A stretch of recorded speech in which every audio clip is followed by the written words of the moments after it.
Hello, thank you so much for being in attendance for today's talk on the Italian and French anti-corruption models as part of a faculty short visit supported by Civica. For all of those who might not know, Civica is a pan-European alliance of higher education institutions. Launched in 2017, the European University of Social Sciences has a total of 72,000 students and has united 10 leading universities, including Sciences Po Paris and Bocconi University.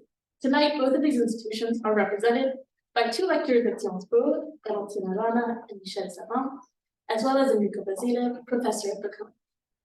Now, tonight, we're going to have an invited guest, which is Professor Basile, who was a guest in the course Monday night and held a seminar Monday morning on business and human rights, and will hold a talk Thursday on the Lafarge. Of course, Valentina Rana and Michel Savant lead the course that I'm currently enrolled in on Monday night called The Fight Against Corruption for M2 students at Sciences Po for law school.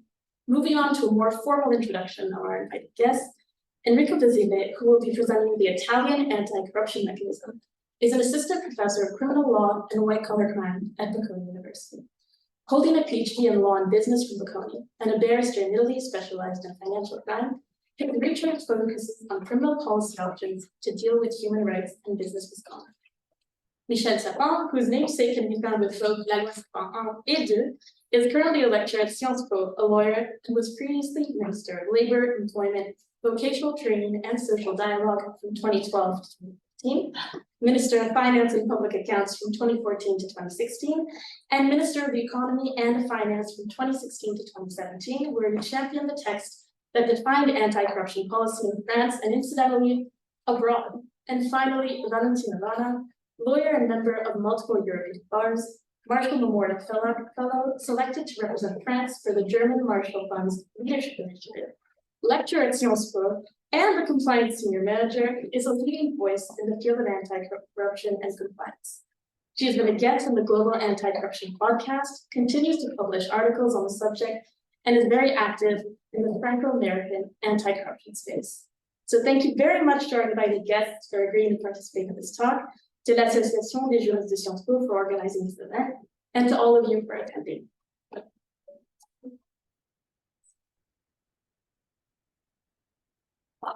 Alors, ça va être une conférence en 3 langues. Hein.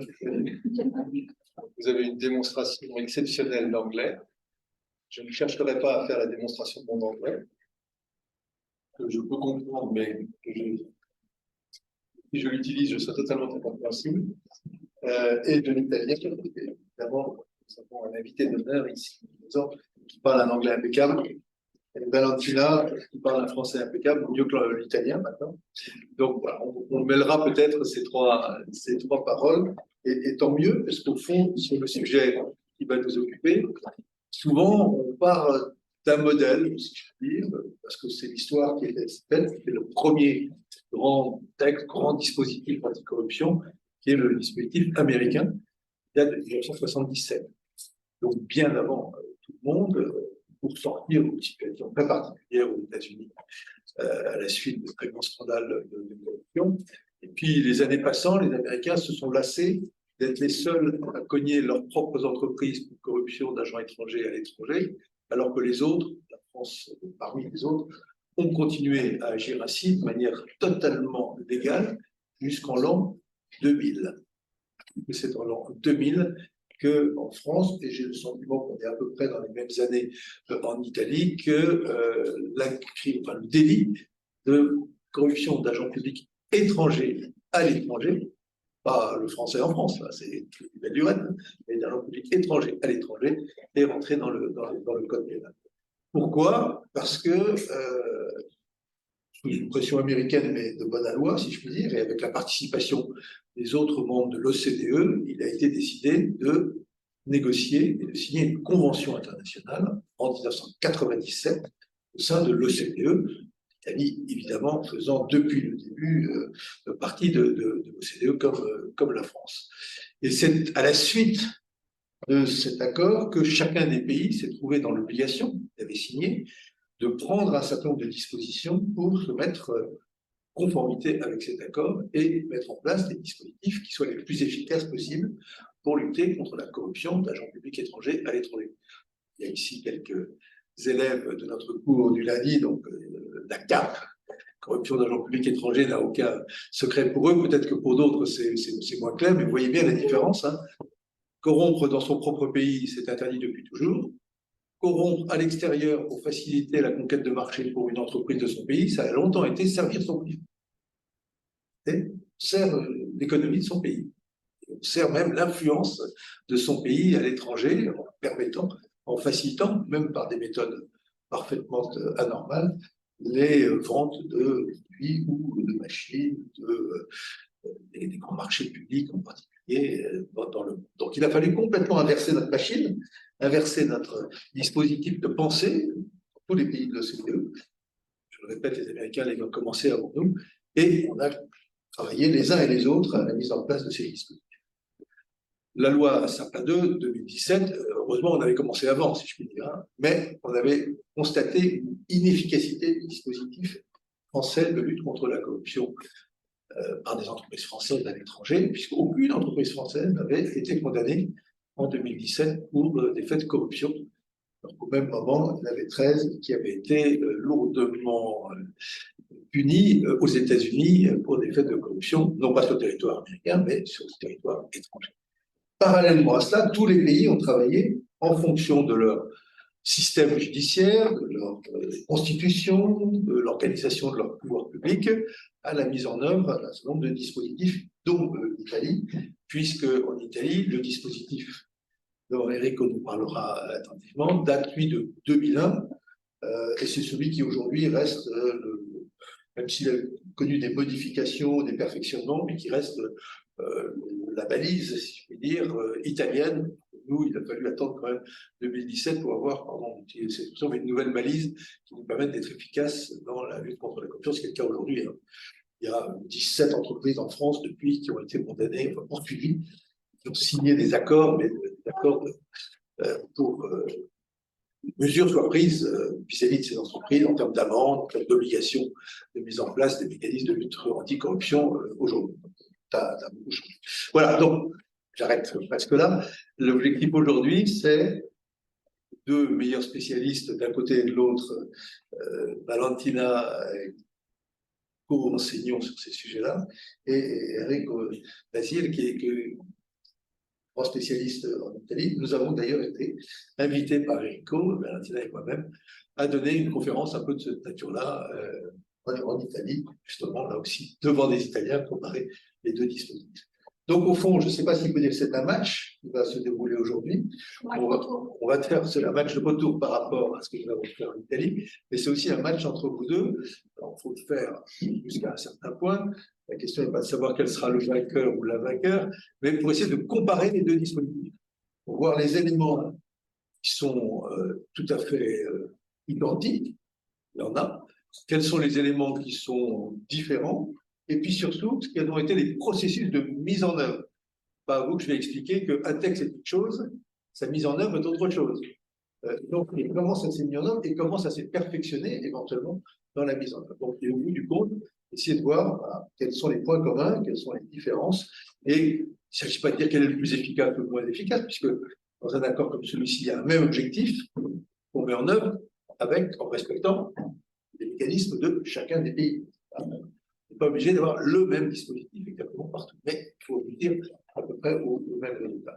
Voilà, donc on va essayer de faire en sorte que l'un et l'autre s'expriment, je pense que les deux en anglais, c'est ça? Oui. Les deux en anglais puissent défendre un modèle, défendre l'autre modèle, et ensuite échanger entre vous deux, et évidemment, ensuite vous permettre de poser vos questions, aussi bien en italien, en anglais qu'en français, pour approfondir encore un peu plus le sujet. Voilà, alors moi je suis uniquement en arbitre. On va laisser la loi Sapin 2 de côté, ce qui concerne, c'est Valentina qui va en prendre le chapeau. Et puis, j'essaie d'animer les choses, mais je le ferai avec vous, évidemment, le mieux possible. Voilà, merci beaucoup, Enrico, d'être présent. Vous allez voir, il y a une grande amabilité et par ailleurs une très grande compétence sur ces sujets. Et donc, j'espère qu'il va vous passionner. Voilà, allez, maintenant le match commence. La première équipe, l'équipe Valentina, a la parole. Merci beaucoup, Michel. Merci beaucoup à tous. switch into English. So very happy to be with you all tonight, and so happy that Enrico is with us. We've been organizing this for months with Civica, with Sciences Po, so really glad that we finally made it. A big thank you to the students of my class who are here and help in one way or another, so thanks a lot. French system. French anti-corruption system is equal to Loi Sapin II, the Sapin II Act. It is a law that was adopted back in 2016, published on December 9th of 2016, because December 9th is International Anti-Corruption Day, since the UN Anti-Corruption Convention that was adopted in 2003 was open to the signature of the parties on December 9th. So the French government did all it could to have that law published on December 9th to mark the importance of that legislation. Why is it called Loi Sapin II? Well, first of all, this is not the real title of the law that you can see on Légifrance, on the Journal Officiel. It is law for transparency, fight against corruption, and modernization of economic life. This is the real title of the law. And then Sapin II, because Michel Sapin was Minister of Economy and Finance back then. And number two, because as I said before, there was already a Loi Sapin number 1 that was adopted in 1993. Was not number 1. It was not, it's like in TV series, I repeat what Michel says all the time, it's like in movies and TV series. Number 1 is not number 1 when it is released, but when number 2 comes to life, the one before becomes number 1. And this is what happened with the Loi Sapin. Number 1 became 1 when the little sister, or the big sister, number 2 came to life. So the two legislations, Sapin 1, 1993, and Sapin 2, 2016, work with different mechanisms, but have the same goal, which is the realization of the economic life. Another information is that the Loi Sapin II was adopted in December 2016, very close to the end of the term of President Hollande. And this is what the so-called Loi de fin de mandat. It is a very rich piece of legislation that counts 133 articles and 169, and only 33 on corruption. So corruption and provisions to fight against corruption are only a small portion of a much bigger piece of legislation.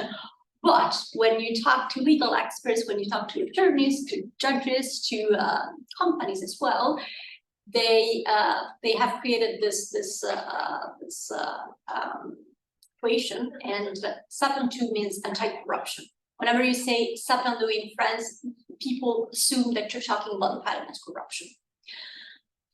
So, anti-corruption law 2016 in France. When I say anti-corruption law, there is one question that comes very spontaneous. What about the situation before? Was it at all legal, moral, possible in France to bribe people? The answer is, of course, no. So what has been done by this legislation? What happened in 2016 thanks to the Loi Sapin II? The law created a new obligation for actors in the public and in the private sector, in particular in the private sector, to prevent corruption. And to comply with this new obligation to prevent corruption, companies have to create what we call the anti-corruption or the compliance program, whose content is defined by Article 17 of the law. So what happened, the revolution of 2016 is not, it has nothing to do with the penal code, because we already had different offenses of bribery. What happened is that an obligation was created not only to refrain from corruption, but to take measures, to take action to prevent corruption. This is what happened in 2016. The reasons why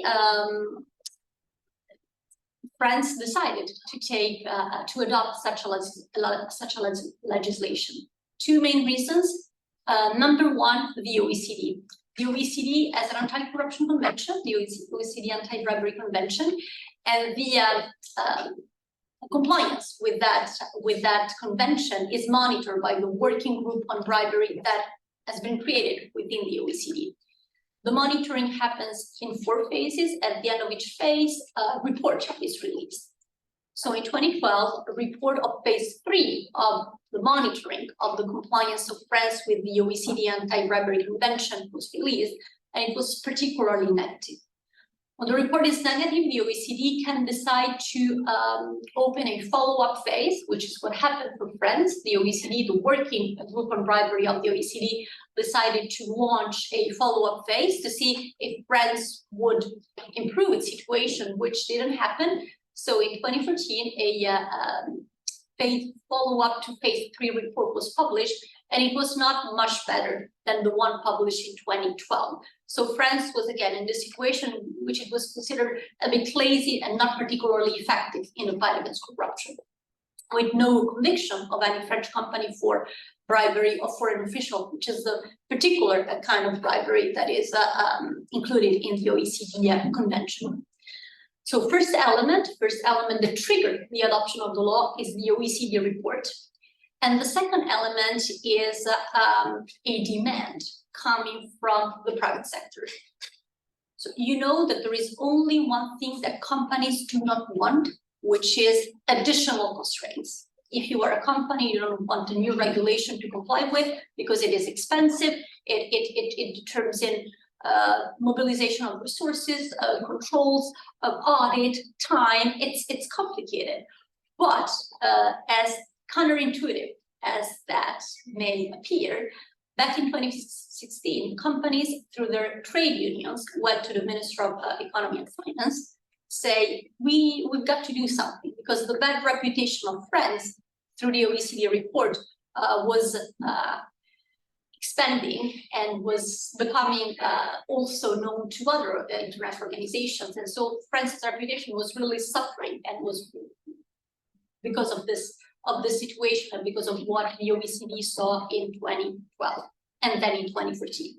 So these are the root causes. The desire or the demand coming from the private sector, as well as the negative report from the OECD. The law was adopted, as I said, it was published on December 9th of 2016. What is the content? I will not, of course, describe in detail every single element, but just the main elements of this new legislation that was adopted in 2016. Number one, the creation of the French Anti-Corruption Agency, AFA, Agence Française Anticorruption, which is a national authority with 2 missions. Number one is to advise actors in the public as well as in the private sector on how to comply with the new obligations, how to prevent corruption. And the second mission of the French Anti-Corruption Agency is to audit companies to determine whether companies have an anti-corruption program and whether this program is robust enough, sufficient enough, compliant with the requirements set by the law. If the audit happens to be negative, the French Anti-Corruption Agency can open administrative proceedings before the so-called Commission des Sanctions. At the end of the proceedings, a fine can be inflicted on the company up to 1 million euro, which is not much for some companies, but it is a relatively big amount of money for smaller companies. What is important is not the amount of the fine, but the reputational damage that the inflicting that fine can inflict on the company. So first element, Anti-Corruption Agency. Second element, the status of whistleblower, in French, lanceur d'alerte. A whistleblower is an individual, a natural person who reports facts that are against the law, against an international convention, including acts of corruption. Whistleblowers are exposed to retaliation. And so what happened in 2016 is that through the creation of the status of whistleblower, people who have the courage to report facts that are against the law are protected against retaliation. I will not go into details. We can do that after if you wish so. Just one word to say that the legal status of whistleblower that was created in France in 2016 and was already particularly strong, particularly robust, was strengthened back in 2022 when the Loi Wasserman was adopted, it is the law that transposed the European directive of whistleblowers into French national law.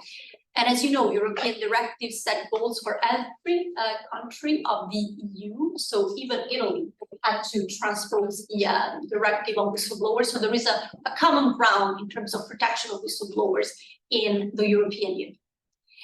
Ingredient number 3 of the SAPAN 2 Act is the anti-corruption program. I mentioned that before. It is an obligation for company of certain size to create an anti-corruption program. And Article 17 of the law defines the components, the ingredients of the anti-corruption program à la française, code of conduct, whistleblowing system, management of risks, due diligence on third parties, accounting controls, training, disciplinary system, and control and monitoring of the overall system, as well as the tone at the top, or tone from the top imperative. In the French system, the top leadership of a company is required to take action and to speak against corruption. And this is very distinctive in the French system and very important for the French anti-corruption agency. And as I said before, in France, creating an anti-corruption program is not an option. It's not a circumstance that would attenuate a fine, but it is total obligation, which determines the so-called French anti-corruption system, le système anticorruption à la française, with the criminal channel that exists in every country. You have a prosecution and conviction in case there is corruption and there is bribery. But in France, in parallel to the criminal channel, you have the administrative channel in which a company, regardless of any allegation of bribery, can be fined only for not having put in place an anti-corruption program, or for having an anti-corruption program that is not strong enough, that is not robust enough, that is not compliant with the requirements of the law. 3 additional ingredients. One is the creation of the register of representatives of interest, so-called lobbyists, for transparency. It is law for transparency, fight against corruption, and modernization of the economic life. And then 2 additional ingredients that were crucial in making of this new law, the SAPAN 2 Act, not only a powerful legal instrument, but also a diplomatic instrument. The SAPAN 2 Act created in France a new judicial mechanism called the CJIP, Convention Judiciaire d'Intérêt Public. I could translate very loosely a judicial agreement in the public interest. It is very similar to what already exists in the Anglo-Saxon system, the deferred prosecution agreement. It is an agreement, a negotiation between a prosecutor and a legal person, a company. It is the dismissal of charges from the prosecutor if the company accepts to comply with certain obligations.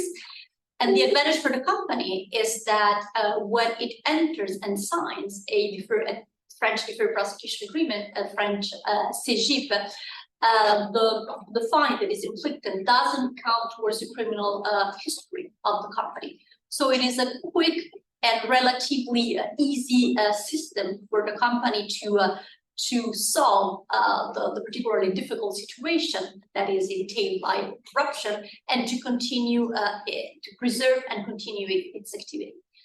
The system was considered back in 2016 as very different, not to say the opposite of what would be acceptable in the French legal tradition, in the French legal system. In the end, thanks to a productive, peaceful, and constructive parliamentary debate, the CJIP was adopted. It exists, and it is proven to be a very effective judicial mechanism in the fight against corruption. An element that is somehow related, and that we don't think a lot about, because as it has been done with elegance and very subtly, but still, it's the extraterritorial application of the French law in cases of corruption. It has been expanded back in 2016, and that's a powerful thing, again, done very subtly, and so not many people spoke a lot about that back then. but it exists. And so the French law can be applied extraterritorially for facts of corruption, thanks to a article, I think, 21 of the SAFEN2 Act. So now you know all the new elements that were introduced into the French system back in 2016. When we think about the last two elements I mentioned, the French version of the Deferred Prosecution Agreement and the extraterritorial application, here comes the part of the dialogue in which I say that SAFEN2 Act is not only a powerful, robust, and applied and complied with legislation, but also a diplomatic instrument. Because the adoption of that legislation was instrumental into the paradigm shift between France and the United States. Prior to 2016, there was a relation of antagonism between France and the US. France considered that the US applied its anti-corruption law, the FCPA, in an extraterritorial way, excessive, not to say extravagant. Here again, the extraterritorial application, which is a specific to and distinctive of many anti-corruption legislations. So French thinking that the US was doing way too much. On the other hand, the United States thought that France was not doing enough, and that was confirmed by the OECD. So when in 2016, the US saw that France adopted such a strong legislation, that France's intentions were particularly serious, that France even adopted a judicial mechanism very similar to what already existed in the US, they started cooperating with us. And this is what's happening now. There is a relation of trust between France and the US, luckily, and we hope it will continue. The very last bit of what I wanted to share with you, we can probably share later, so I can now give the floor to Enrico. It is what Michelle and I think that France should do to keep this relatively, not to say very high level of integrity and efforts in fight against corruption. So I will leave you here, a bit of a cliffhanger, but later I will tell you what our opinion is on the way forward, what has been done until now, and how to keep the same level of efforts, and we hope the same level of results. Thank you again. Merci beaucoup, Valentina. Enrico, dans l'autre équipe, l'équipe adverse, quelles sont les qualités de l'équipe adverse? Est-ce que vous avez marqué des buts? D'accord. Merci beaucoup. Je parle un petit peu, so I switch to English as well. Thank you for having me here tonight and these days as a visiting professor in this partner university. It's really interesting to be here because it's part of my research, and this kind of discussion. It's a way also to look how very similar systems, very similar legal systems. We are cousins, no, after all, and it's very similar, but at the same time it's extremely different. Although we have the same grounds, we have the same legal traditions. We are both civil countries, and there is a very similar approach, and then we are bound by the same international acts, by the same conventions, by the same directives at the EU level. And as a preliminary general remark, from a criminal law standpoint, this area of criminal law, corruption, bribery, corporate criminal law, quasi-criminal liability, it's extremely interesting because it's something that shapes the domestic legal system, the criminal law system of a country, coming from outside. So now you know that the idea of sovereignty in criminal law matters was the core of sovereignty back in time, but nowadays this sovereignty is limited by various sources. But this is not new. This happens once the government signs a convention, a treaty, then there is an international obligation to transpose these rules. But at that point, these rules become domestic rules. The courts that must assess cases, the courts that must interpret these laws are the same national courts, domestic courts that deal with ordinary matters, ordinary criminal matters. And this, in particular in the area of bribery, corruption, is a very tough point. It's very difficult. Later we can discuss a bit of cases of international, transnational bribery that occurred in Italy several times in the past decade, mainly, where it was extremely difficult to adapt these exogenous, let's call it this way, rules coming from a convention, coming from directives to the domestic legal system and apply consistently these rules. In the Italian legal system, the approach was somehow different to even though now it's pretty weird that we have the same obligations, we belong to the same international organizations, the regional legal order EU, we belong to OECD, we are part of the same continent and the same part, the same regional organizations, but yet we have different approaches. Now, Italy was a bit quicker in implementing the OECD Convention and the Convention against International Bribery back in 2000. At the same time, with that law, the law 300 of 2000, there was for the first time the implementation of a revolutionary kind of provisions that are about corporate criminal liability, because thanks to that law of 2000, the government was enabled to enact a decree, a legislative decree that came the year after, 2001, number 231, which is the Italian quasi-criminal administrative liability of corporations, of legal entities.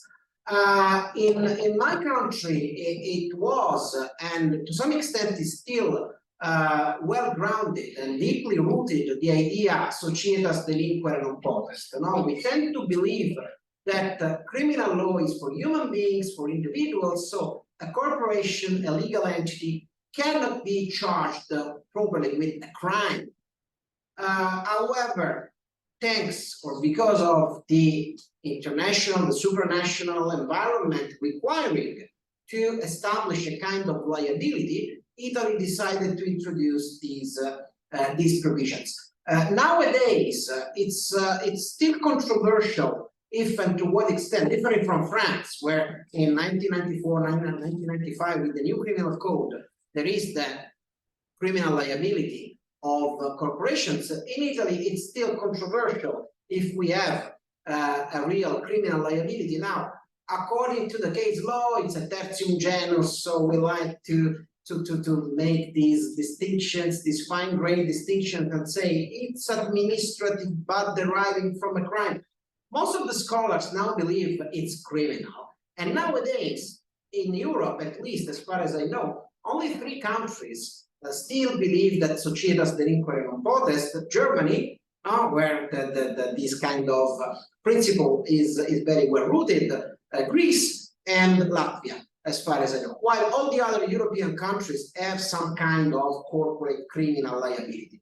Now, this kind of model, however, was originally designed for corruption and bribery and a few other offenses. So, including fraud against the state, including mainly bribery, because Italy was open and even bound by the International Convention Against Bribery, as well as the 5th Convention on the Protection of Financial Interests, the first convention, the European Convention. All these instruments were basically transposed into Italian law by this law of 2000 that changed a bit the anti-corruption and anti-bribery system. But the point is that this kind of model, because there was this tradition, this is why I'm telling you about societas delinquere non potest, about this Latin way of denying that a corporation can be criminally punished, can be criminally sanctioned. This led to a very, let's say, strange and not totally consistent approach to this model, because the key point is that this kind of model, this kind of system of corporate liability is based on the idea taken from United States, the American tradition of compliance models, compliance programs, organizational measures, and so on. It's based on the idea that the corporation itself, the legal entity itself, should prevent certain crimes, including bribery since the beginning, from happening. But at the same time, this kind of protocols, this kind of measures, organizational models, and compliance programs are not mandatory, are not compulsory. So it's up to the company deciding whether or not they want to set up this preventative model, these organizational measures, and so on.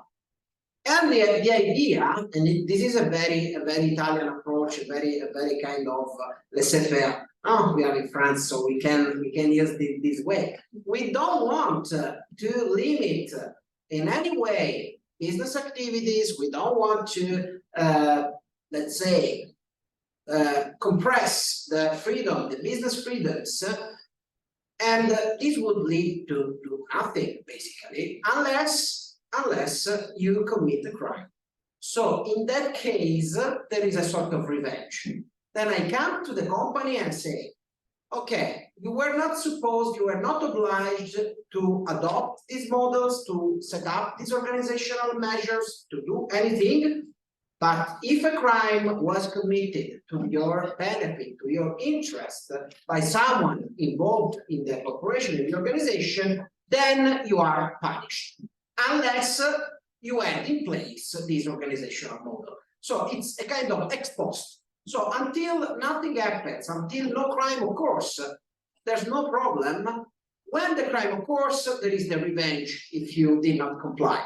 So this is a kind of reverse compliance. It's not the compliance where you do that ex ante. You do that before to avoid liability. Of course, if you don't do it, you cannot escape liability. And this is pretty peculiar in Italy. Let's go quickly through the points that Valentina pointed out about the French system. In 2014, 2015, we established an authority as well, anti-bribery authority called ANAC, Autorità Nazionale Anticorruzione, which, however, is totally different from the French counterparty because ANAC has no sanctioning powers, and ANAC does not work as a kind of agency, as Valentina said, with a sort of cooperative compliance. So you cannot knock the door at ANAC and tell them, as a company, as a corporation, I am adopting this system. Is that right? Is that fit? What do you think? This is not possible. ANAC has only a kind of, it's only a consultant, but mainly for public administrations, mainly for public bodies. The ANAC releases opinions. The public bodies, public entities can ask ANAC, can I appoint this guy? Can I do this or that, this tender process, something like that, but not for private companies. We don't have, so far, we are discussing, it's an endless discussion, any kind of provision on lobbying. So lobbying activity, it's the Wild West in Italy. It's totally unregulated. There is no clear regulation. Certain cases may amount to bribery or to other crimes, but per se, lobbying activity is a deregulated activity. We have extraterritorial scope of anti-bribery domestic provision since 2000, because at the time there was a kind of twofold need, twofold goal to pursue. On the one hand, from the European Union, then European Community, not yet European Union, we had the obligation to equalize the officials belonging to the European community, to the European Union, to our public officials. So it should be criminalized bribery of a EU official as if he or she were an Italian public official. This is a kind of equalization, this is a kind of affording the same level of protection. As criminal law students, maybe you remember the kind of influence by the European Union, European communities back in the day on criminal law systems. In addition to that, there was the OECD Convention, and so the international application, international scope. And this was the most revolutionary part of this framework that indeed led to several criminal trials for foreign bribery occurred mainly in Africa, for gas dwelling activities in Algeria or oil dwelling activities in Nigeria. And we will talk about this later. Finally, CEGIP, we don't have any kind, not yet, we are discussing, we are looking at the French model with a lot of interest, and it seems to us the only viable option in the Italian system, because differently from the US or UK counterparties, where it's simply an agreement between the prosecutor and the corporation and the company. There is no judicial involvement, there is no oversight by any judge, by any court. To a very limited extent, the court can have a word on this, but it's not part of the deal. It's purely like a plea bargain, a deal between the public prosecutor and the company. Here in France, as far as I understood, there is the involvement of a judge. And this would be consistent with the Italian tradition, where even plea bargain must be approved and overseen in the first place by a court, by a judge. So we are looking at this system. The only thing that can somehow mitigate liability in exchange for cooperation is a new provision introduced in 2019, which is about the what we can call the repentance in the bribery system. So if within 4 months from the misconduct, one of the offenders or one of the accomplices decides to turn in himself and cooperate with the prosecutor and tell him what happened, he or she gets immunity and cannot be punished for this bribery, provided also that he or she gives back what was the profit, what are the proceeds of this crime. Now, it's a kind of peculiar measure. Usually we have this measure for organized crime, typically, and this was extended to bribery and the like. But the thing is that this kind of immunity works only for the human beings. It's not extensible, it's not extended to the corporations. So you have a situation where someone can decide, cut a deal with the prosecutor to cooperate. Maybe the company itself discovers something that is wrong, that it's illegal, but only the human being, only the individual can benefit from this kind of immunity. And this is something inconsistent with the whole system of preventative measures and the like. So I hope what I briefly pointed out as the features of the Italian system that, as you see, are very similar, very close to the French counterpart, but extremely different in certain aspects. It's clear. If you have any question, any comments, but the hosts. J'ai tout compris. J'espère que vous aussi, à la fois sur ce qui, évidemment, fait se rejoindre les deux dispositifs, et puis les quelques différences. La principale différence, vous l'avez bien compris, c'est cette affaire de prévention, mise en place d'un plan de prévention de la corruption, a priori, ou que l'on vérifie a posteriori. C'est vrai que la spécificité française, il n'y a pas beaucoup d'autres pays, c'est cette obligation de mise en place que l'on vérifie a priori, comme l'a très bien décrit Valentina, indépendamment de la commission de tout fait de soupçon ou de tout fait de corruption ou le moindre soupçon de fait de corruption. On doit le faire en place. Souvent, quand on va voir une entreprise, on lui dit: est-ce que vous avez mis en place votre plan anti-corruption? Il dit: pourquoi je mettrais en place un plan de corruption? Il n'y a pas de corruption chez nous. L'idée, c'est justement pour éviter qu'il y en ait. C'est pas parce qu'il n'y en a pas eu qu'il ne pourrait pas y en avoir demain. Donc, et c'est une obligation avec, comme vous le savez, l'AFA qui vérifie et des sanctions possibles administratives. Tous les autres systèmes, l'italien comme le système américain, va simplement, c'est déjà beaucoup, mais ça peut être très dur pour les entreprises, à l'occasion de l'examen d'un fait de corruption, voire une condition aggravante ou au contraire minorante en fonction de la qualité du plan de prévention qui avait été mis en place spontanément par l'entreprise. La caractéristique italienne, c'est que on vous y incite quand même très fortement, puisqu'il y a même un modèle. Donc, dans le modèle, donc il y a dans la loi, il y a voilà ce que vous devriez faire si vous le faisiez. Bon, quand même, vous serez plus tranquille demain si jamais vous arrivez quelque chose. Je ne dis pas tout à fait en langage juridique, mais c'est grosso modo le sens. Alors que chez nous, on dit: vous devez le faire, et on va vérifier que c'est bien fait. Et puis alors, si jamais il y a quelque chose qui est commis alors qu'on a mal fait le plan de corruption, l'anticorruption, alors là, c'est la catastrophe, bien sûr, pour l'entreprise. Moi, ce qui m'intéresserait, au fond, parce qu'on peut parfaitement avoir les deux systèmes, et il y a des arguments pour et contre, de même que nous, on a le mécanisme de CEGIP qui n'est pas en place, même si vous interrogez sur le sujet, c'est au fond, quelle est l'efficacité de l'un et quelle est l'efficacité de l'autre système.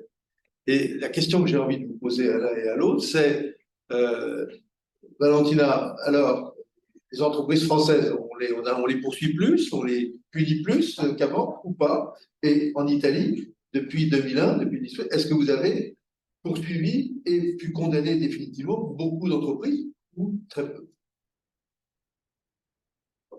I go first. In terms of effectiveness, it's kind of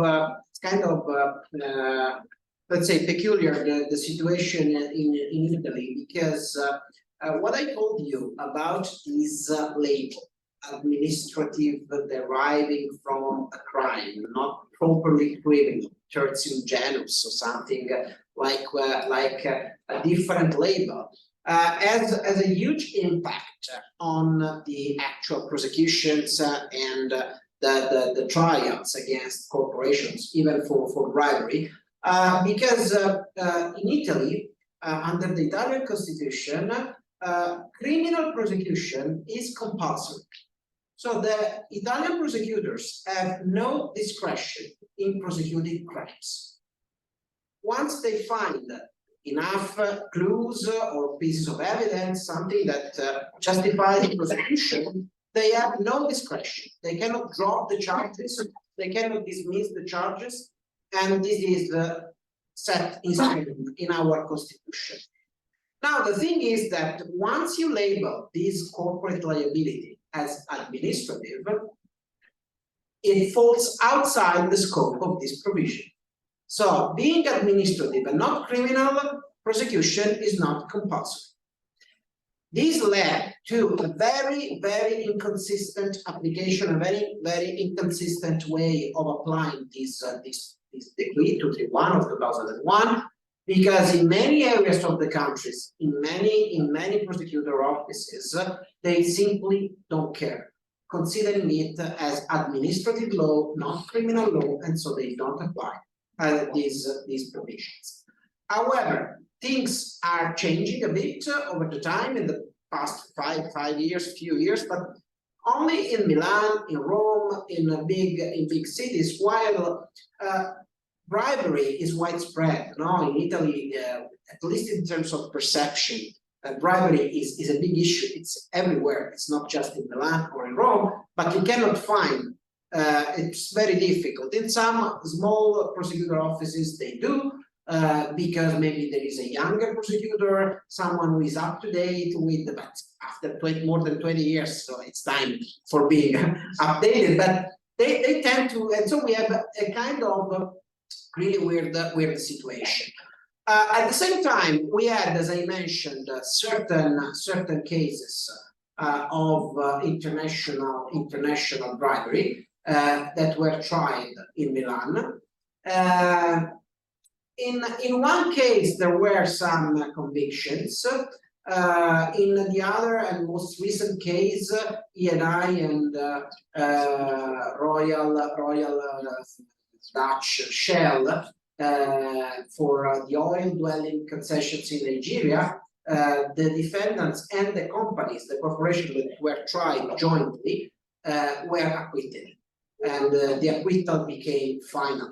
Because there is a matter of evidence, evidence gathering, evidence finding. It's very difficult to set up this trial on the international bribery cases. But I leave this to another question. Maybe I answered and I close my answer about the effectiveness of corporate quasi-criminal, administrative, whatever liability.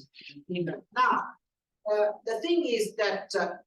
On the one hand, as I said, the compliance program, this kind of organizational system is not mandatory, is not compulsory. So many companies, many corporations don't have. Those who decide to go for these kind of preventative measures are maybe multinational companies or companies having a relationship with foreign companies. So it's also a matter of reputation. It's also a matter of market standard. So when I have a kind of client or supplier from United States, from abroad, they want to have this in place. So I need to put in place this kind of system to have my business relationships. This is the only reason why many companies decide to adopt these programs. Many others don't. But the thing is that under these provisions, and this is another reason why many scholars, at least at the beginning, believed it was not criminal law. You have a burden of proof on the defendant. It's not on the prosecution to prove that the model, the organizational system was not adequate, was not fit to prevent bribery or whatever crime. It's on the company, on the corporation, to demonstrate that the organizational program was in place and was fit to prevent these crimes and it's really difficult to prove this. In principle, this applies only when a manager, director, someone at the top of the top management is involved, while if it's a simple employee, the prosecution has the standard burden of proof. But in my experience as an attorney, as a defense counsel, I have seen only once a case against employees, because the cases are always against directors, top executives. So to have the burden of proof on the defendant, on the corporation.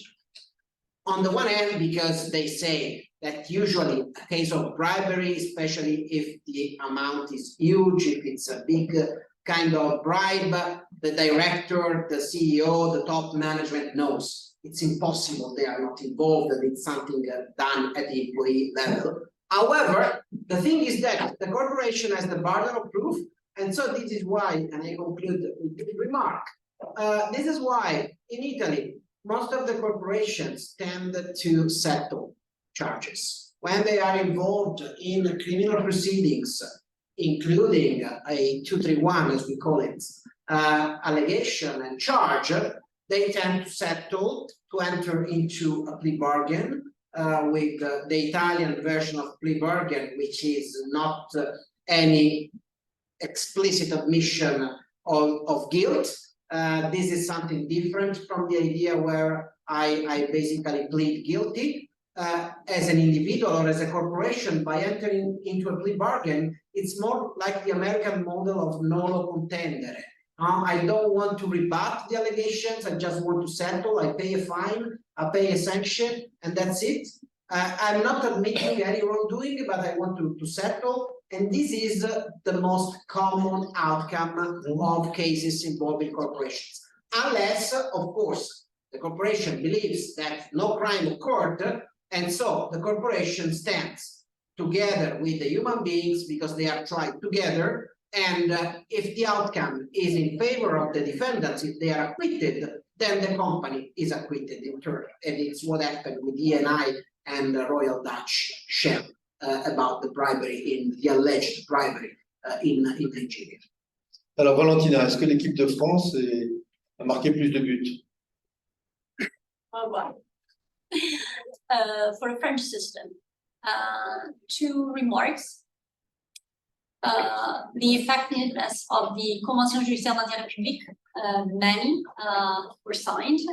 It has proven to be effective, and so this is a positive, certainly a positive point for France. The fact that so many companies decided to use that mechanism with prosecutors to negotiate. And oftentimes, when the negotiation happens, there is a bit of cleaning up, as we say in French, faire le ménage.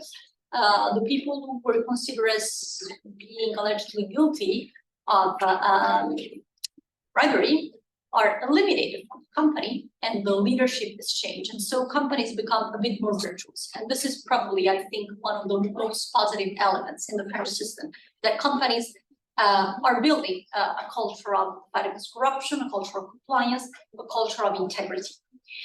And the second positive aspect has been studied and published by the French Anti-Corruption Agency. It is the level of maturity of French companies. Let's not forget, when we talk about the SAPN 2 Act, of course, legal instrument, of course, diplomatic instrument, but most importantly, cultural instrument. One of the hidden of the implicit goal of that legislation was to create a culture of ethics, culture of integrity.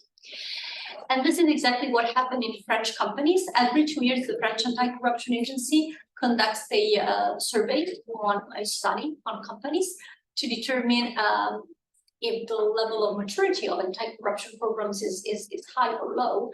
And the last time that the exercise was conducted and the report published at the end of 2022, French Anti-Corruption Agency saw that the level of maturity of French companies in terms of anti-corruption program is particularly high. Some measures are a bit difficult to put in place, the mapping of risks, the due diligence, accounting control, but overall, companies now have strong anti-corruption programs. They're talking about them, and so this culture is being created. There is only one aspect that the agency considers as being not optimal, which is that French companies still think that they are exposed to a very low risk of corruption or to zero risk of corruption, which is not the case. So as much as a culture of corruption has to be built in terms of how to fight corruption, it also has to be built in terms of, I know that the risk of corruption exists and my anti-corruption program is in place to help me manage the risk of corruption. Let's not forget that in life, zero risk situations do not exist. We wake up in the morning with risks, and even when we go to bed at night with the risks. But what needs to be done, and what is also part of the philosophy behind the SAPN 2 Act, is to manage risk. Merci beaucoup. J'ai rajouté 2-3 petits commentaires. Premier commentaire sur les dates de mise en œuvre de la Convention de l'OCDE. Tous les pays ont souhaité se mettre en adéquation avec la Convention à la date prévue par la Convention, qui était 2 années après la signature, donc 99. Donc on va dire, dans les années 99, 2000, 2001, tout le monde a changé les choses. La France a, par exemple, créé le délit, qui n'existait pas auparavant, je le disais, de corruption d'agents publics étrangers à l'étranger. Et donc, du point de vue textuel, on s'est tous mis à peu près au bon niveau dans le respect des systèmes judiciaires. La question qui s'est posée ensuite, c'est de l'efficacité des dispositifs. Et quand l'OCDE nous a critiqué, ce n'est pas sur l'absence de prise de décision en termes de texte, c'est sur l'absence d'efficacité de notre dispositif. Et c'est intéressant de voir, parce qu'il faudrait comparer aussi ce qui se passe en Italie, sur la question de la preuve du pacte de corruption. La corruption, c'est deux parties qui s'entendent pour que l'une accorde quelque chose et l'autre, en contrepartie, lui accorde quelque chose, quelle que soit la nature du quelque chose. Ce n'est pas simplement une petite mallette d'argent, ça peut être tout à fait autre chose. Et prouver ce pacte de corruption, depuis toujours, ça a toujours été très difficile, même quand on était sur le territoire français. Vous avez en tête, certainement, un certain nombre de cas de corruption d'agents publics français, d'élus français ou de responsables administratifs français qui ont défrayé la chronique. Il y en a de temps en temps des cas comme cela. La plupart du temps, les juges n'arrivent pas à prouver la corruption.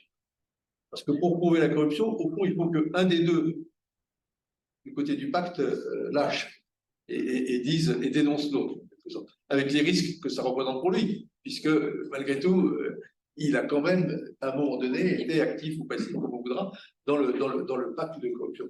Donc, si les deux tiennent, extrêmement difficile à prouver. J'écrirai un exemple. Les élèves ont l'habitude de connaître, mais comme ils sont trois maintenant, je vais vous le raconter aux autres.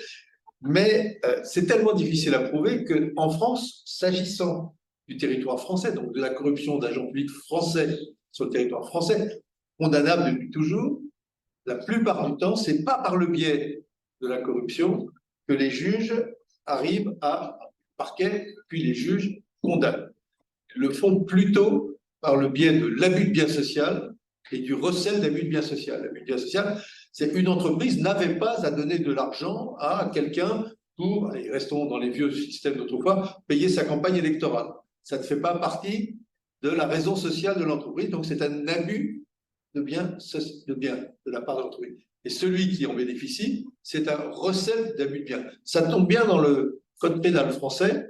L'abus de bien social et le recel, puisque vous savez, c'est toujours au même niveau, sont punissables exactement du même niveau que la corruption d'agents publics. Donc, les juges passaient par ce biais-là, parce que c'est relativement facile à faire, plutôt que par le biais du pacte de corruption. C'est ça le constat qui a été fait, qui faisait qu'aucune entreprise française, pour des faits à l'extérieur, avait été condamnée pour corruption. Parce que les faits à l'extérieur, vous ne pouvez pas passer par l'abus de bien social.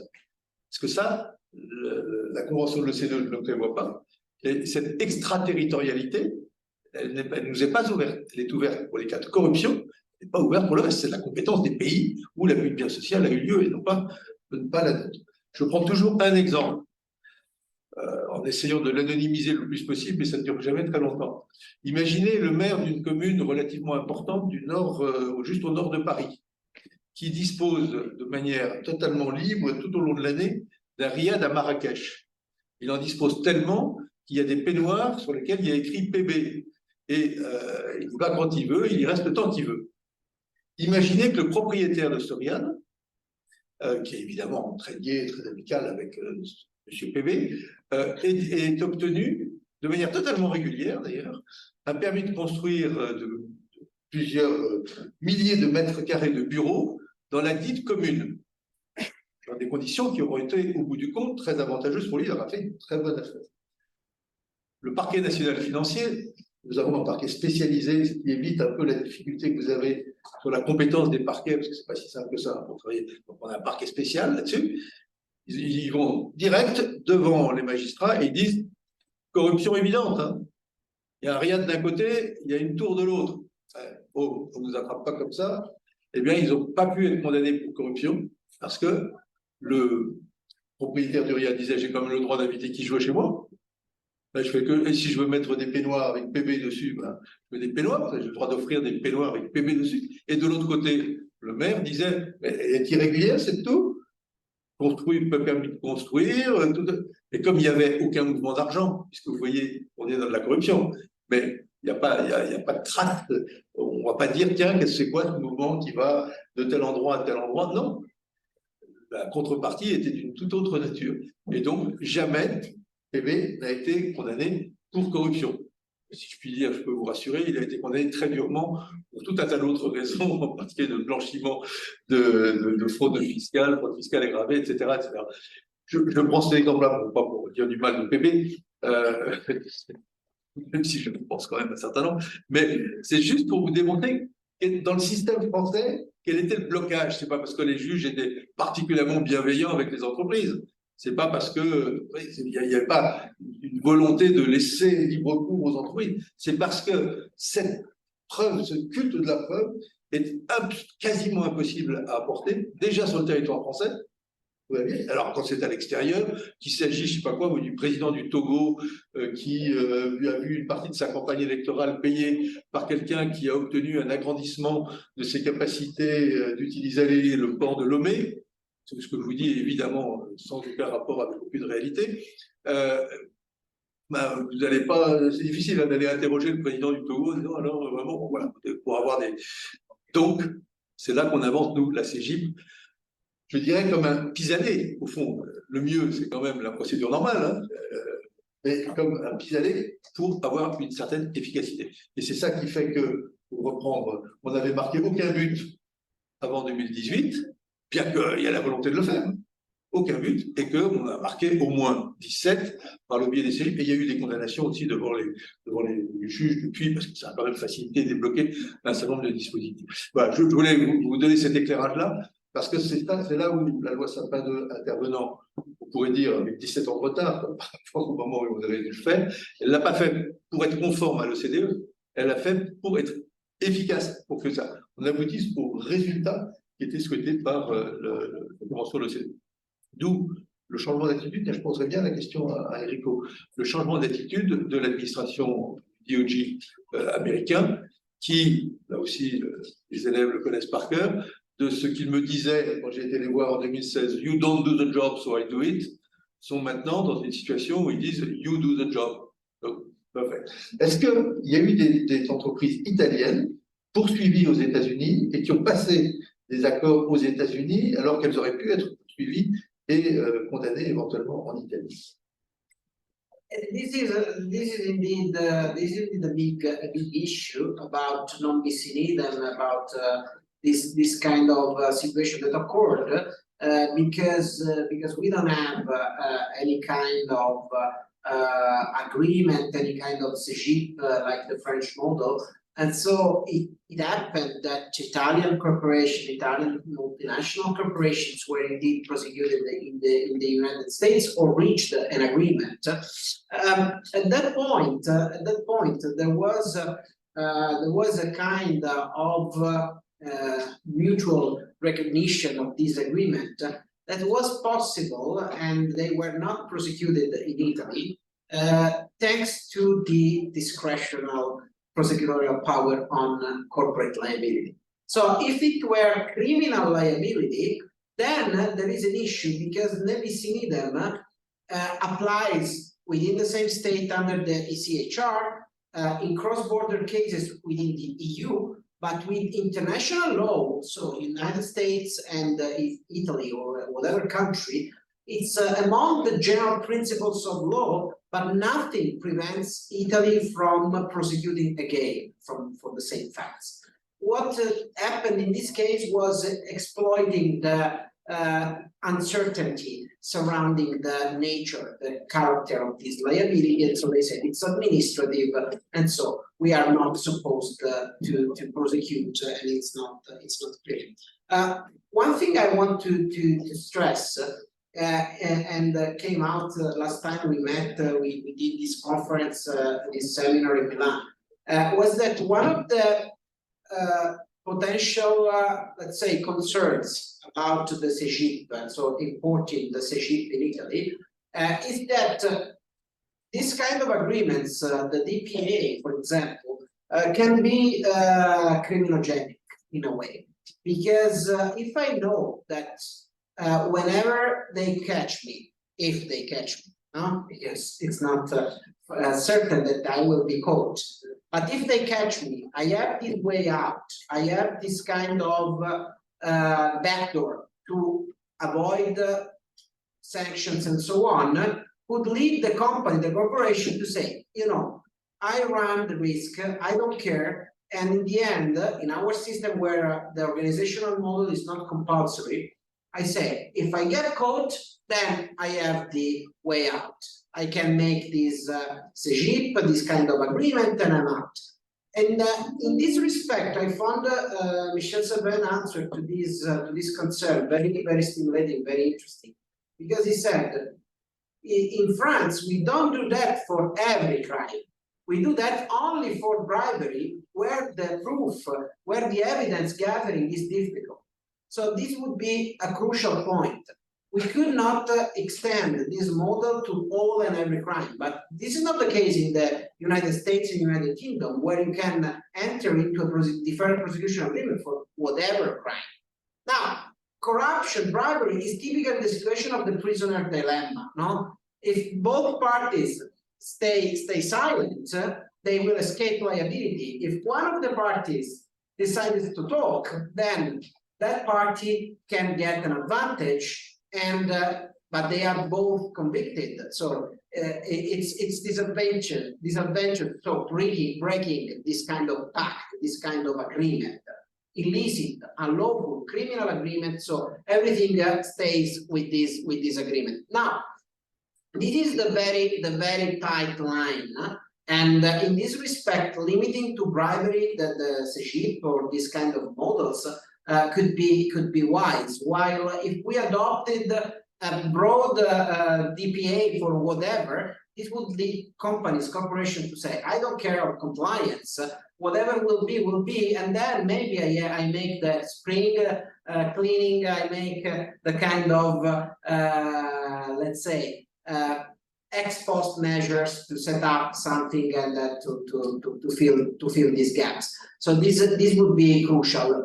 Final, it's a bit anecdotal, but it's interesting. What Michel just said about other crimes, no, surrounding bribery, because the proof of bribery is extremely difficult.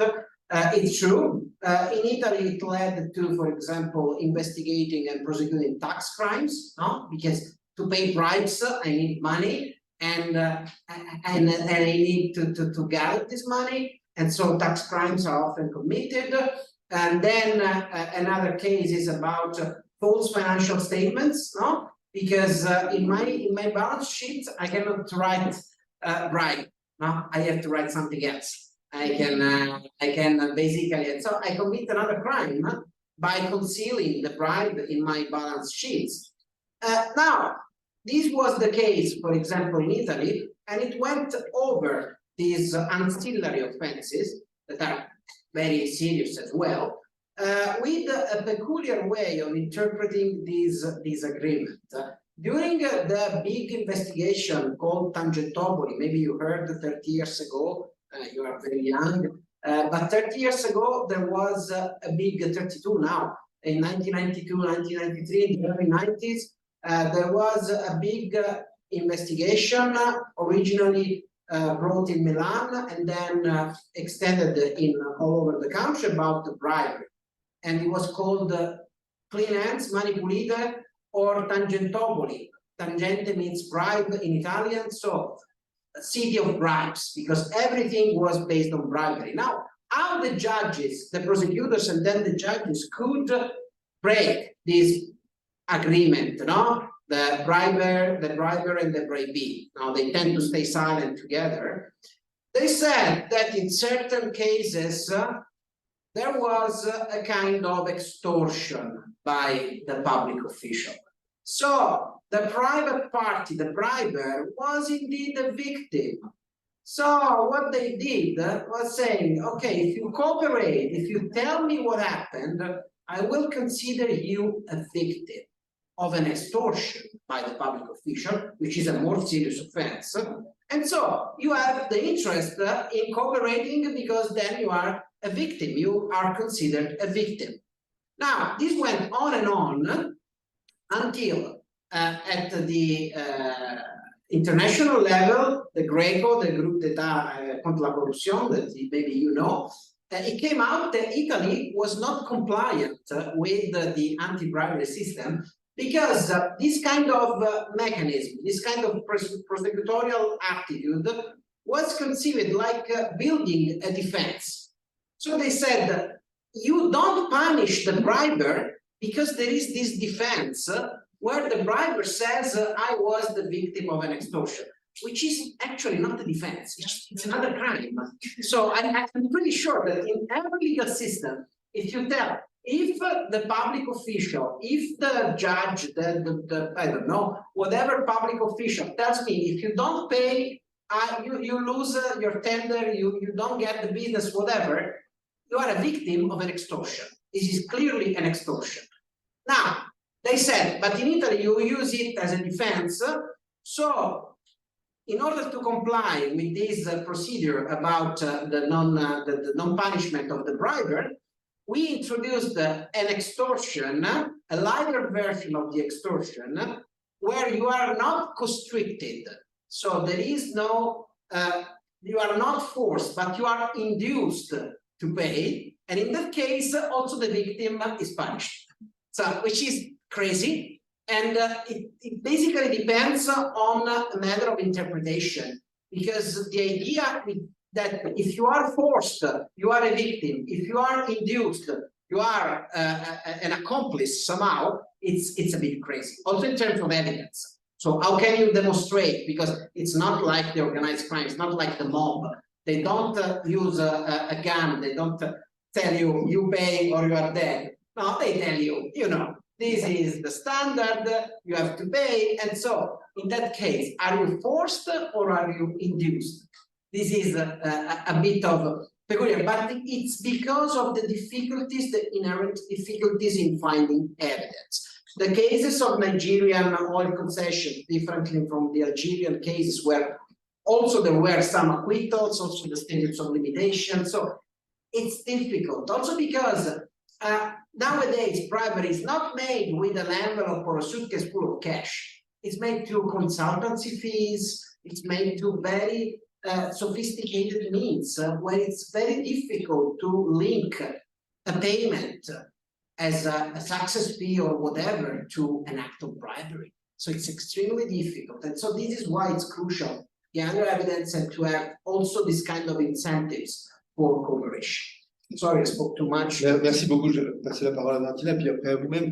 Vous voyez que chacun trouve un truc pour essayer de tourner cette difficulté de la preuve dans le domaine de la corruption. Vous faites à l'italienne, peut-être efficacement. On l'a fait, nous, avec la CGIP, pour essayer de trouver des solutions. Juste sur un des inconvénients, souligne potentiel de la CGIP, ce serait l'idée suivant laquelle une entreprise va faire un calcul, va dire, bon, bah, je risque un petit peu, mais je vais gagner beaucoup, je risque seulement, donc je ne suis pas sûr d'être poursuivi, mais même si je suis poursuivi, je serai condamné à une somme bien inférieure au gain que la corruption m'a permis d'avoir. Donc, je peux le jouer, quoi, je peux le jouer. Pour éviter cela, s'agissant de la corruption et des possibilités qui sont mises en place dans le cadre de la CGIP, on a mis non plus un dispositif en valeur absolue, peut être condamné jusqu'à 1 million d'euros, mais en pourcentage, 30% du chiffre d'affaires moyen des 3 dernières années. Quand vous êtes à 30% du chiffre d'affaires, vous arrivez à une somme qui est rarement inférieure aux gains éventuels de l'opération de corruption. Vous voyez ce que je veux dire? Vous prenez un risque qui est le plus souvent supérieur au grand potentiel de cette opération. Ça ne veut dire pas que ça dissuade complètement. Il y a des gens qui pensent qu'ils vont être plus malins que tout le monde et donc ils vont pouvoir le faire en dissimulant tout cela, mais ça évite d'avoir ce comportement qui serait particulièrement immoral. Et dans ces cas-là, la loi aurait été en quelque sorte un peu complice de cette immoralité. Mais on a trouvé le dispositif par le biais, des CGIP, c'est que pour des cas très très précis, donc ayez en tête corruption, blanchiment de fraude fiscale, ça c'est le départ, c'est très dur aussi, blanchiment. Puis ensuite, il y a eu un truc un peu particulier qui sont les atteintes à l'environnement, où là, la difficulté, c'est que c'est les victimes, on ne trouve pas les victimes, enfin les victimes sont tellement nombreuses qu'il n'y a pas de victimes, enfin, et donc c'est très compliqué à faire fonctionner. Et lorsqu'il n'y a pas de dommage à personne. Et quand il n'y a pas de dommage à la personne. Et puis récemment, la grande fraude fiscale, mais qui n'est pas très gênant parce que déjà, l'administration fiscale faisait de la CGIP sans le savoir, puisqu'elle discutait et passait des transactions dans le domaine fiscal de manière assez courante, hein, avec y compris des pourcentages d'augmentation, des 40%, voilà. Mais c'est réduit à cela, et de mon point de vue, Je pense qu'il faut rester réduit à un nombre très limité de délits, tout particulièrement ceux où la preuve est très difficile à porter. Valentina, dernier propos avant qu'on passe la parole à la salle. Ce que j'ai promis tout à l'heure. Je ne sais pas, je ne sais plus quelles sont tes promesses. My promise, where France is and how France should stay where it is in terms of level of the efforts in the fight against corruption and also quality of the French mechanisms and the French system. We have developed a theory with Michel, which is that France should avoid two extreme positions. One extreme position or action or reaction would be to rest on its laurels, thinking the OECD now believes that we are doing a good job in terms of the fight against corruption, which is what the OECD said at the end of phase 4 in 2021. Internationally, we're now considered as a country with a good reputation in terms of fight against corruption. We have an obligation to create anti-corruption programs. Companies with activities in France have an anti-corruption program. So we don't have to do anything else. All has been done and we can just stop all our efforts altogether. This would be one extreme action or reaction to absolutely avoid. And the other action or reaction to avoid would be to become hyperactive. We are so glad, we are so motivated because we're having good results that we keep adding or changing the law in the fight against corruption. We know that every legislation can be improved, which is what happened, for example, with the strengthening of the whistleblower status back in 2016, but changing, totally changing, revolutioning the system. When the system is considered as good, as effective, as robust, would be a nonsense, and that would create damage because now the legal system, attorneys, judges, companies as well, know what to do, how to put in place an anti-corruption program. So after speaking the language of the fight against corruption for so long, they have acquired a certain level of maturity. If you change the system altogether, a system again that's proven to be effective and claimed as well internationally, you put companies and the legal sector in a situation in which they will have again to start and to destroy what exists and to create a new program, and that will put them at a disadvantage because it will take time to reach the level of maturity they have now. So this is the second extreme position to avoid: being hyperactive, doing way too much, changing things just for the sake of saying we are being active. So France should stay in the middle between doing nothing and doing too much, keeping a good level of efforts, keeping the judicial cooperation with foreign countries, giving resources, of course, to the authorities that are in charge of the fight against corruption, meaning the French Anti-Corruption Agency and the Financial Prosecutor's Office, the Parquet National Financier. And there are probably two additional things that should be done. One is to keep the discourse on the fight against corruption at the center of the public debate, not in in an article we recently wrote, I said, not in an obsessive way. We don't want politicians to talk day in and day out about the fight against corruption, but they should do it in an intelligent way, in a tactic way, in such a way that it could raise awareness in the public on the fight against corruption risks, and how to fight against corruption. And after this use also of the language and keeping fight against corruption at the center of action and words as well, because they matter, to have an exemplary behavior, to set model, set a behavior that would inspire other people. And this is also what politicians and decision makers are asked to do if we want to become a country that can really lead the way in terms of the fight against corruption. But again, here I am with the author of the law, so I can just say a few words, but I always defer to him for some kind of addition to what I say. Rien à rajouter. Et vous avez quelque chose à rajouter? Okay. Des questions? Il faut les poser en italien. Oui, ça vous plaît. Moi, j'ai une question un peu plus politique que juridique, peut-être. Avez-vous connaissance de partis politiques qui veulent détricoter ces lois en France, en Italie ou peut-être même ailleurs, s'ils devaient au pouvoir, même s'ils sont déjà au pouvoir, peut-être? En gros, ma question, c'est qui devrions-nous surveiller? Alors, je vais vous faire une réponse pour la France, avec dira ce qui se passe en Italie. La grande facilité pour un ministre, ça m'est arrivé par 2 fois, lorsqu'il défend des lois anticorruption, c'est que je n'ai jamais vu personne se lever en face en disant je suis contre. Enfin, autrement, je suis pour la corruption, quoi, voilà. Donc, vous avez tout le monde et dit oui, c'est très bien, je soutiens cette lutte contre la corruption. Tout est dans le mais. Mais quoi? Alors, diront les entreprises, oui, mais il ne faut pas nous compliquer outrageusement la vie. C'est pas faux d'un certain point de vue, il faut essayer de trouver des systèmes efficaces, mais qui n'en rajoutent pas plus que nécessaire. Mais, bon, voilà, c'est dans le mais qu'ensuite on peut avoir un certain nombre de bienveillances qui sont à surveiller. La vraie difficulté, c'est celle que vient de décrire Valentina. C'est pas tant ceux qui diraient il faut alléger le dispositif, favoriser la corruption, je n'en connais pas. Il y en a peut-être qui essayent, mais je ne connais pas. C'est ceux qui pourraient dire allez, il faut qu'on en fasse un effort encore supplémentaire, et donc ce qui a été construit jusqu'à présent, bah, c'est pas mal, et on va tout changer. Je vous prends juste un exemple, il y a eu une proposition de loi qui allait dans ce sens-là, qui a dit bon, mais l'AFPA, c'est compliqué ce machin, tout ça, parfois ils ennuient un peu les entreprises, donc on va en quelque sorte supprimer une partie de ses compétences, alléger l'État, et puis on va le passer à la haute autorité pour la transparence sur la vie publique, qui est une autorité indépendante, donc qui a plus d'autorité encore que l'AFPA, qui est un service interministériel, même s'il y a des caractéristiques d'indépendance très fortes.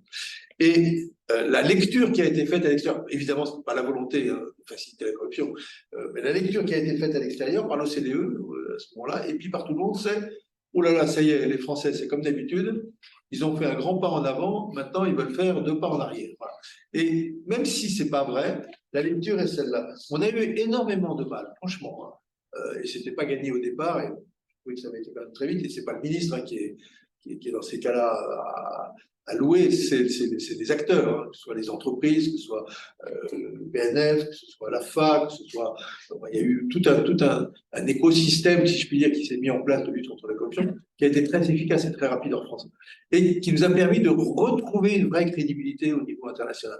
Aujourd'hui, pardon pour l'Italie, lorsque les grandes entreprises font signer des accords internationaux, des contrats internationaux, vous avez toujours un paragraphe important sur les engagements en termes de lutte contre la corruption qui se résume assez simplement. Je m'engage à respecter FCPA, parfois UK Burberry Act et SAPANTE. Voilà. Et tout le monde signe en bas, de quelque nationalité qu'il soit, le sapin de... C'est pas par, je dis pas ça par fierté personnelle, mais ça montre que c'est devenu une référence et donc on a acquis une crédibilité. Et les crédibilités, c'est là comme partout ailleurs, ça met du temps à s'acquérir et ça peut se perdre d'un seul coup. Il suffit qu'on ait fait une erreur de communication, qu'on ait voulu aller trop loin dans une réforme. Voilà. Donc, moi, je ne crains pas quelqu'un qui voudrait, de manière sous-jacente, parfois encore, tenez, le PNF, qui est une efficacité extraordinaire, mais qui, par ailleurs, a, par définition, dans son spectre, des affaires politico-financières. Il est de temps en temps attaqué parce qu'il considère que politico-financière, il fait de la politique et non pas de la lutte contre la finance. Je ne vous donne aucun exemple, hein, mais il y en a qui parfois trouvent que quand même, hein, ça a été fait pour ça, hein, voilà, juste pour m'embêter. Hein. Bon, voilà. Et j'ai vu des partis disant qu'il faut supprimer le PNF, qui est une institution politique de règlement de compte politique. C'est peut-être là que se trouve le risque, alors que le PNF a des affaires politiques, c'est 5% de ses affaires, et la corruption est devenue un des énormes paquets, la corruption pure de l'entreprise, hein, dans le domaine économique, et il a montré son efficacité. Bon, c'est plus là où il faut faire attention, où dès qu'on embête, si je puis dire, un parti politique ou un politique, il a tendance à considérer que c'est une instrumentalisation d'un dispositif judiciaire ou d'organismes de caractère juridique pour lui faire du mal. Voilà ce que je pourrais dire. En Italie, Quickly, in Italy, there's, I mean, to answer your question, maybe the thing is about the role played by the judiciary. Because of course there is as well as in France, no political party saying I am pro bribery. It would be not possible. However, some political parties, some governments over the years, we change government every season basically. Now we have some longer and more stable governments, but now it's quite exceptional. Usually the thing is that if the government from time to time is more in line with the judiciary, with the judges. Judges and prosecutors in Italy belong to the judiciary, so that the prosecutors are not like in France under the executive branch of power, so they are judges in a way. Now, they tend to refuse any kind of let's say, ex-ante approach. There was a proposal, for example, in Italy to have this organizational model for the companies who decided to adopt these guidelines, this organizational model, and these compliance programs. They wanted to have a kind of approval. So what you have here with the authority, no? To say, okay, it's fit, is enough. This proposal was not passed, and the judges clearly said, me, as a criminal judge, I would never stick to what the authority, the political authority said that the model was okay. I have to judge the case and I can reach opposite conclusions. So on the one hand, there is this kind of, let's say, mistrust, and they are not so trusted, these kind of models, preemptive, preventative. On the other hand, what happens with other parties, with other governments, is to, let's say, being more lenient with the idea that this is all compliance is paperwork. It's blah, blah, blah stuff. I need to tick the box, I need to and then I have complied, then it's done. And this is not the case, as Valentina was saying before. So we need to keep the attention high without being obsessive, but it's not the way of conceiving this as just paperwork and just stuff like that. Okay. Merci pour vos regards croisés sur cette question très intéressante. Moi, je me demandais, on a vu que les entreprises du secteur privé avaient plutôt bien joué le jeu, enfin, c'est pas le bon choix, mais je me demandais, du secteur public, parce qu'on entend qu'il y a des voix qui disent l'AFA devrait aussi auditer des personnes morales devant le public, des personnes privées en charge de mission de service public. Est-ce que on doit étendre toutes ces mesures anticorruption à ces personnes-là, même si elles ont déjà certaines obligations, notamment les comptes publics, de transparence, qui font que d'une certaine manière, elles luttent déjà un peu contre la corruption. Enfin, quelle est votre avis? Alors, je vais vous donner mon opinion. La grande différence, c'est qu'on n'est pas dans la corruption d'agents publics étrangers à l'étranger. On revient sur le territoire français avec des administrations françaises ou des responsables français qui sont a priori pas corrompus par l'étranger, encore que, mais ça revient au même, ils sont corrompus, ils seraient corrompus sur le territoire français, ils seraient actifs, ils seraient complices de corruption. Donc on revient à la question franco-française. Deuxième chose, vous l'avez dit vous-même, pour la plupart de ces acteurs publics, ils sont soumis à des obligations dites de transparence, la plupart issues de la loi Sapin 1, si je puis dire, qui a renforcé considérablement dans tout ce qui est délégation de services publics, concessions, marché public, les obligations de transparence pour éviter que voilà, on favorise l'un l'autre avec une contrepartie qui pourrait exister par ailleurs. Donc, il y a déjà des mécanismes qui sont des mécanismes qui ne s'appliquent pas aux entreprises. Une entreprise peut, pour aider elle-même à ses décisions, lancer des concurrences entre entreprises. Elle n'est absolument pas tenue par des procédures, elle n'est pas tenue par le moins-disant, elle n'est pas tenue par ceci et par ça. Elle n'est pas tenue d'expliquer pourquoi elle choisit l'un et pas l'autre, ce que, évidemment, les acteurs publics sont en droit sont dans l'obligation de faire. Troisième élément qui milite pour une spécificité du secteur public ou administratif, c'est qu'ils sont soumis aussi à d'autres contrôles, et en particulier soit des contrôles de légalité de la part représentants de l'État, le préfet, etc., dans le département, et à des contrôles des chambres régionales, et éventuellement, au bout du compte, c'est de la Cour des comptes. Et les chambres régionales, sur ces questions-là, sont extrêmement attentives au respect des procédures, des dispositions, etc. Donc, les collectivités locales en particulier, mais c'est vrai aussi pour les administrations ou les établissements publics, disent on en a déjà beaucoup de procédures et de contrôles. Est-ce une raison pour autant pour créer ou maintenir à ce point la différence entre les méthodes applicables dans le privé et les méthodes applicables dans le public? Je pense qu'il y a un point sur lequel on devrait pouvoir bouger, c'est cette obligation de mise en place d'un plan de prévention. Aujourd'hui, le plan de prévention est obligatoire dans les entreprises et l'AFA vérifie la qualité de la mise en œuvre. Le plan de prévention est en quelque sorte un peu à l'italienne, si je puis dire, est conseillé aux collectivités. Il y a des grandes collectivités qui ont mis en place des plans de prévention de la corruption qui sont exactement de même nature que ceux qui peuvent y avoir dans les entreprises. Je ne prends pas les huit têtes de chapitre, mais ils ont fait la même chose. Mais il n'y a aucune obligation. Est-ce qu'il ne faudrait pas créer cette obligation et permettre à ce moment-là, à la fin, d'avoir le même pouvoir de vérification? Mon sentiment est qu'on peut aller dans cette direction-là, pour une raison simple, c'est qu'autant on peut constater objectivement, sans chercher à tordre les faits, que le secteur privé a considérablement modifié ses méthodes internes. Je ne dis pas qu'il n'y a plus du tout de corruption, mais considérablement renforcé la prévention de la corruption dans son système même. Autant dans le domaine administratif, on sent plutôt une diminution de l'attention.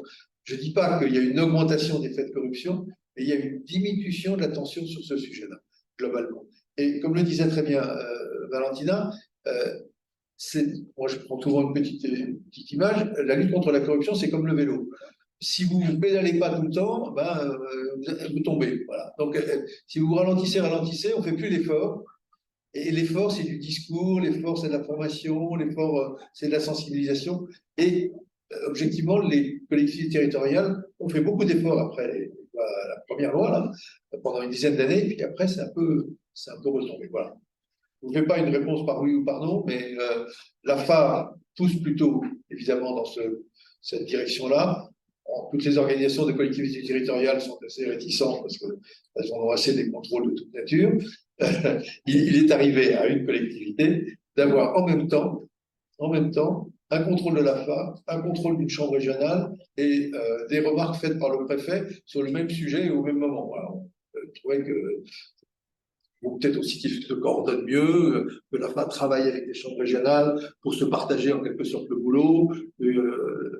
Dans le plan annuel, elles vont sur telle région, l'AFA va aller sur d'autres régions, d'autres collectivités. Je pense que c'est des méthodes de cette nature qui peuvent éviter des doublons administratifs qui sont horriblement désagréables, lourds et coûteux pour tout le monde.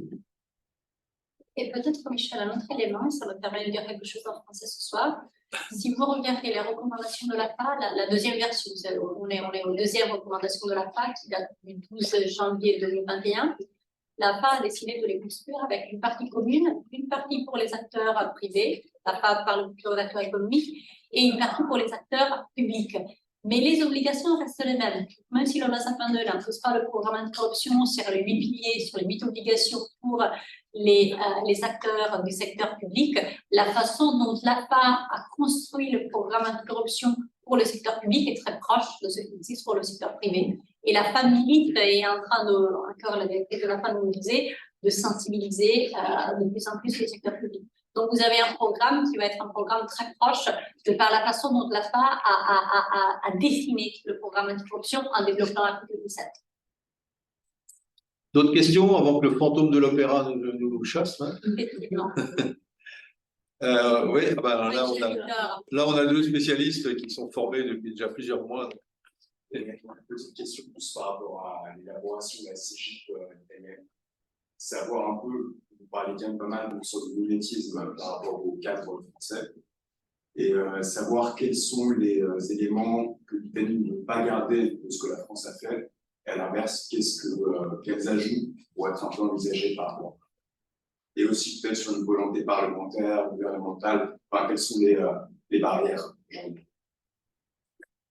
Okay, the most important point is, I mean, there is a kind of interest in this model, and it's not the case only for Italy, it's the case also for Switzerland, for example, that is looking at the French model because there is this interest in providing corporations with a kind of way to settle this kind of matter. So this is clearly one goal.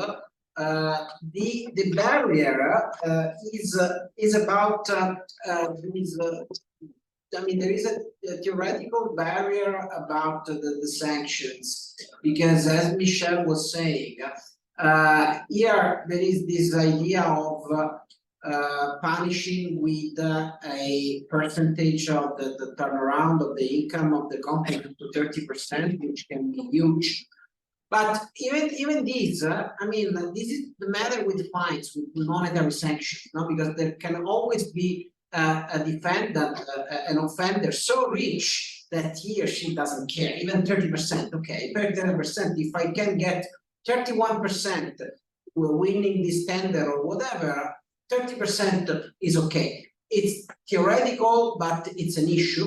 And indeed, in Italy, where we don't have this percentage, the monetary fine, we have the maximum fine possible is 1.5 million euro, which for an international player are peanuts. The real monetary sanction in Italy is confiscation of crime proceeds. That can be huge. That can be huge also because we tend to adopt the brutto principio, no, in the German tradition. So we take the judge, the court takes the gross amount, so without deducting expenses, and so that can be huge. And when corporations try to settle a matter, they negotiate on the confiscation because that's the real sanction. So one point could be the level of sanctioning. The other barrier could be the point about what crimes, to which crimes should we apply decision. Because if we limit it to bribery, to corruption, international bribery, even domestic corruption, that could be fair enough for that reason. But there is a request to have this DPA closer to the American model for every crime, and that would be criminogenic. Me, in the first place, I'm not against the CEGIP for bribery. I would be against a DPA for whatever crime, because that would be criminogenic.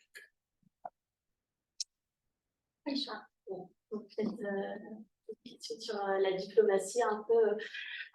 When there's an administration change, let's say in the United States, how does that impact, I guess, the volition for two countries to collaborate on anti-corruption issues? Does it truly modify, I guess, in the effectiveness of it, or does it say it's?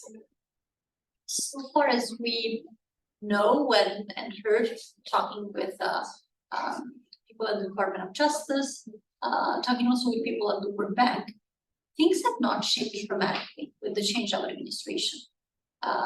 There's certain independence or integrity on the sides of the Department of Justice, and this desire to cooperate, which they expressed several times when we talked to them.